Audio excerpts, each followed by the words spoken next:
Ah! Shen Liangshu terhuyung mundur. Matanya dipenuhi keter-Zhen Jing'an. Senior Ji. Kenapa dia mengubah penampilannya? Apa yang terjadi? Apa yang baru saja terjadi? Hati si Wuya bergetar saat menatap Ji Tiadao. Wajar jika orang lain tidak mengenali Ji Tiadao, tetapi mustahil baginya untuk tidak mengenalinya. Jika lelaki tua yang berdiri di depannya bukanlah tuannya, lalu siapa lagi mungkinnya? Tuan, si Wuya berseru tak percaya. Saat dia memikirkannya, semuanya menjadi masuk akal. Munculnya kultivator daun 9 di dunia ini bukanlah hal yang mudah. Siapa yang bisa menggunakan jimat sekte guru surgawi dengan begitu mudah? Si Wuya berpikir dalam hati, seharusnya aku memikirkan ini sejak lama. Aku bodoh. Sejujurnya, dia sempat berpikir begitu. Namun, raut wajahnya tidak menunjukkan hal itu. Huang Siji terkejut. Ia segera membungkuk. Jadi, ini Anda, Kakak Ji. Suatu kehormatan bertemu dengan Anda. Kamu sudah berubah, Cons tersenyum. Seperti Shen Liangshu, Hua Chongyang kehilangan keseimbangan. Dia terhuyung dan jatuh lemas ke tanah. Dia sudah menyalahkan dirinya sendiri karena telah mengundang serigala ke rumahnya. Namun, dia tidak menyangka Patriark Paviliun Langit Jahat akan muncul. Apa yang sedang terjadi? Mereka semua terkejut. Mereka mengalami gangguan mental. Lu Zhou pun bisa merasakan penampilannya kembali normal. Janggutnya juga tumbuh lebih panjang. Dia tampak tenang saat menghadapi keterkejutan orang lain. Dia berkata dengan acuh tak acuh, ini hanya trik kecil. Orang yang paling terkejut tak lain adalah Yu Zhenghai yang berdiri di belakangnya. Matanya membelalak, dia merasa seolah-olah telah ditampar berkali-kali di wajahnya.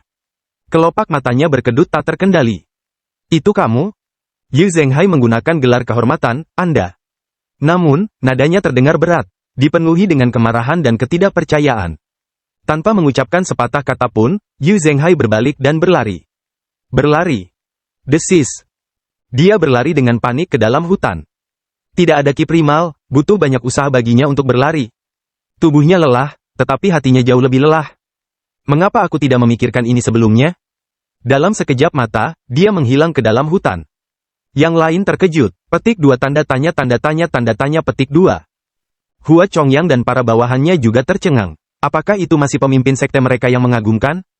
Dia berubah terlalu cepat, tak satu pun dari mereka bisa mengimbanginya. Mereka semua tercengang. Lu Zhou tidak mengejar.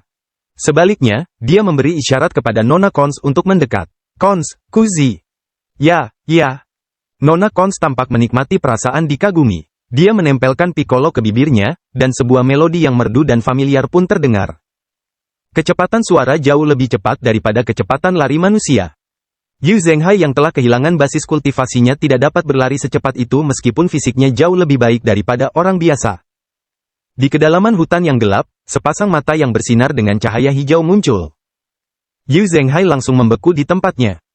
Sekalipun dia telah kehilangan Yuan Qi dan kultivasinya, dia tetap tidak menganggap remeh binatang buas ini. Enyahlah, kata Yu Zhenghai dengan kasar. Beberapa binatang buas yang lebih lemah tidak berani mendekat. Namun, beberapa binatang buas yang lebih kuat tetap melangkah maju. Bagaimanapun juga, binatang buas tetaplah binatang buas. Di mata mereka, manusia hanyalah salah satu makanan paling lezat di dunia. Binatang buas itu menerkam Yu Zhenghai. Dor. Yu Zhenghai mengayunkan tinjunya dengan liar saat melawan binatang buas. Lu Zhou dan yang lainnya mendengar suara pertempuran di hutan.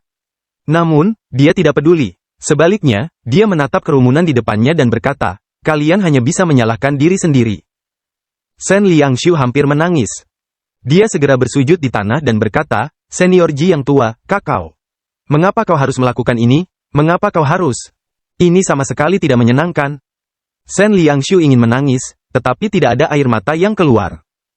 Jika tetua Ji tahu cara menyamar, mengapa dia berusaha keras untuk memahami karakteristik orang-orang dari Paviliun Langit Jahat? Tidak ada gunanya melakukan itu. Apakah kau gelisah? Lu Zhou menatap Shen Liangshu dari atas. Bagaimana mungkin dia tidak gelisah? Dia sangat gelisah hingga air mata menggenang di matanya. Memukul. Shen Liangshu menamparkan dirinya sendiri. Yang lain menghela napas dalam hati ketika melihat ini. Ini menjadi peringatan bagi yang lain agar tidak menilai buku dari sampulnya di masa mendatang. Suara seruling itu merdu dan tak berhenti.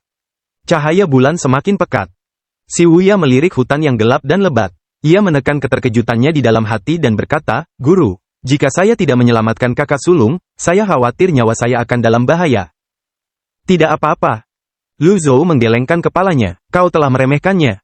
Saat dia berlatih tanding denganku tadi, dia bahkan lebih kuat dari seekor banteng. Jika dia bahkan tidak mampu menghadapi binatang buas setingkat ini, itu akan menjadi lelucon besar. Shibuya menelan ludah dan berkata, Guru, Anda bisa langsung datang menemui saya jika membutuhkan sesuatu. Mengapa? Lu Zhou tidak mau repot-repot menjawab pertanyaan ini. Jawabannya sudah jelas. Jika dia tidak menyamar, Yu Zhenghai pasti akan berlari lebih cepat daripada siapapun. Jika dia bahkan tidak bisa menemukan Yu Zhenghai, bagaimana mungkin dia bisa menangkapnya? Shibuya menyadari bahwa pertanyaan itu agak bodoh, jadi dia tidak menyelesaikan kalimatnya. Pada saat itu, Lu Zhou mengangkat tangannya dan berkata, kerang. Oh! Cons berhenti bermain. Lu Zhou memandang Cons dengan kagum. Sayangnya, gadis kecil ini tidak bisa mengendalikan bakatnya dengan mudah. Namun, tidak perlu terburu-buru. Jika dia bisa mengembangkan kemampuannya, dia bisa perlahan-lahan membimbingnya di masa depan. Membina? Karena cabang Hengku dan Akademi Taiksu menginginkannya sebagai murid, bolehkah saya menerimanya sebagai murid? Lu Zhou tidak memikirkan hal ini selama perjalanannya ke sini. Setelah dipikir-pikir, hal itu memang tampak mungkin. Saat sedang melamun, Huang Shiji menangkupkan tinjunya dan berkata, aku tidak menyangka gadis kecil ini begitu berbakat. Jika dia dididik dengan baik, dia pasti akan mencapai hal-hal besar. Huang Shiji memikirkan 9 murid lainnya dari Paviliun Langit Jahat. Mereka sudah begitu luar biasa. Sekarang, mereka telah mengirimkan seorang jenius lagi ke Paviliun Langit Jahat. Langit benar-benar buta, kapan mereka akan mengirimkan murid-murid yang layak ke Sekte Penglai? Namun, ia hanya bisa menggerutu dalam hati. Ia tidak berani menunjukkannya. Lu Zhou memandang Cons dengan puas. Ini bukan saatnya untuk memikirkan hal itu. Dia harus menyelesaikan masalah yang ada terlebih dahulu. Bam! Bam! Bam! Setelah ronde pertempuran terakhir berakhir, hutan menjadi sunyi. Lu Zhou menatap Shibuya dan mengulurkan telapak tangannya. Segel palem berlayar menuju Shibuya. Shibuya segera merasakan mantra yang mengikatnya terangkat. Ia berkata dengan gembira, terima kasih, Guru.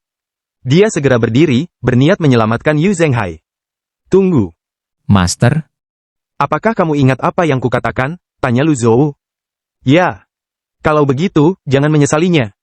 Aku tidak mau. Shibuya membungkuk kepada Lu Zhou. Lu Zhou melambaikan lengan bajunya. Shibuya memahami niat Lu Zhou. Dia berbalik dan terbang ke dalam hutan. Sebenarnya, Lu Zhou sudah menduga keputusan Shibuya.